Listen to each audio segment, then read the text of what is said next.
Welcome to today's episode of the Digital Peloton News, episode 9. I'm almost out of fingers. We are mid-November, and here's what's interesting that I found this week. BKool again announced their Air Direct Drive Smart Trainer.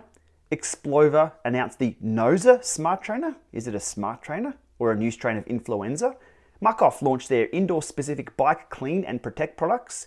Stages Gen 3 power meters get firmware updates.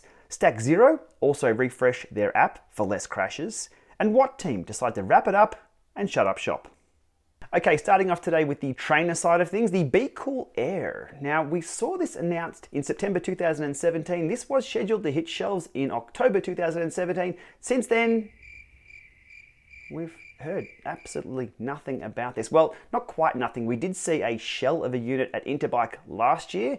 No one was able to ride it. No further details. We've heard absolutely nothing about this. Quite a revolutionary design. It looks like a bike. It's quite big feet. Looks pretty stable. They say it rocks, but we've just seen nothing more of it. So BKool have been very silent until, well, last week we see this out. Over here on Bike Beers, it does appear that for announcement version 2 of this trainer that BKool have refined the specifications, so it now packs a punch of up to 3,000 watts resistance and up to 25% gradient. Two things we really won't be hitting or really want to be riding up with this trainer, but I guess this is an indication that it will pack a punch at the more human level. They also claim here it's accurate, it's quiet, etc. But BKool, please deliver on this trainer. You cannot take us for a ride 2 times in a row and not deliver a trainer. I've reached out to BKool.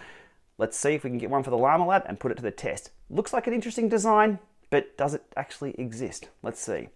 Next up in the trainer space is the Xplova NOZA Smart Trainer. As mentioned, it sounds like a strain of influenza. Why someone would call a trainer that, I've got no idea. However, let's look at the specifications that Xplova themselves have posted over here on Bike News today. Well, it looks very much like a Muc-Off Launch, which looks very much like a Kicker core, but I guess they've kind of made themselves one of these. It's kind of funny to see a lot of things replicating that model. When Wahoo first came out with the Kicker Direct Drive Smart Trainer, everyone scrambled to build themselves a Kicker. Now it appears the industry is scrambling to build a Muc-Off Launch or a Wahoo Core, whichever one you want to think comes first there. But very similar unit over here. Specifications wise, we're looking at 16.5 kilos all up, flywheel weight of 5.7 kilos, sound decibel level of 58 decibel. Well, sound is an interesting one. They do here specify that it is quiet enough to ride in a library. My question is, who rides a bike in the library? This is the second manufacturer this year who have used a library as a pain cave. I think the unit of measurement needs to be, it's quiet enough to ride in an apartment. Take note. Next up, maximum power there, 2,500 watts, 18% gradient, plus or minus 2.5%. Looks like across the board compatibility there. Amp Plus FEC and Bluetooth Smart, firmware upgradable. So pretty much get in line with everyone else. The Xplova NOZA, again, if we can get one here in the Llama Lab, we'll see what it's all about. No pricing indicated here either. Next up is a product I spotted over at Interbike, has now been announced and released. It's the Muc-Off Sweat Protect range for the indoor cycling scene. Yes, it's now indoor season and the companies and their products are now following you indoors, so you can spend money there too. I was ready to rip into Muc-Off by simply putting a cool logo on a cool bottle of some anti-corrosion spray and tripling the price. Well, it turns out they have put a cool logo on a cool bottle of anti-corrosion spray, but they've almost half the price.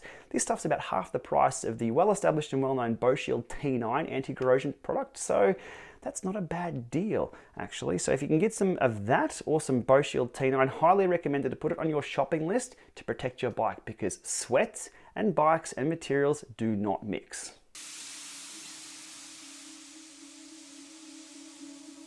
That crap's gonna eat through the hull.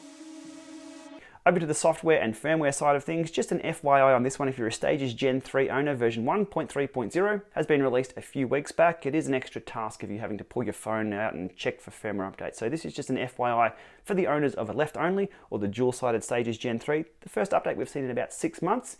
Details up here, links below. Also on the software side of things, if you recall my video on the Stac Zero Halcyon and me trying to dial in the ride feel of that trainer, the app kept crashing on me. So Stac have released 2 updates in the last week for their app for more stability. So good to see them respond to that and make it a better user experience for people trying to dial their trainer in. And finally today, it's RIP to WattTeam, the creators of the Powerbeat. Now I've covered the Powerbeat Gen 2 single-sided, the Gen 3 dual-sided here on the channel. And let's be honest, it wasn't without its problems. I was working with a team trying to understand what was going on, but they're quoted here as saying the G3 is not at a standard that they are confident to supply. That says it all. The press release does state they will continue to support existing users, which is very important because that device is heavily reliant on that application, but the question is asked, for how long? Interesting stuff. Anyhow, I still think they should go into selling socks. Those balance socks were brilliant. I absolutely love mine. Bit of an in-joke there with power meter users, but really, WattTeam, sell the socks. You'll do well. Okay, there we are. Today's episode of the Digital Peloton News. If you like this one, please hit subscribe. Lots more to come. Thanks for watching.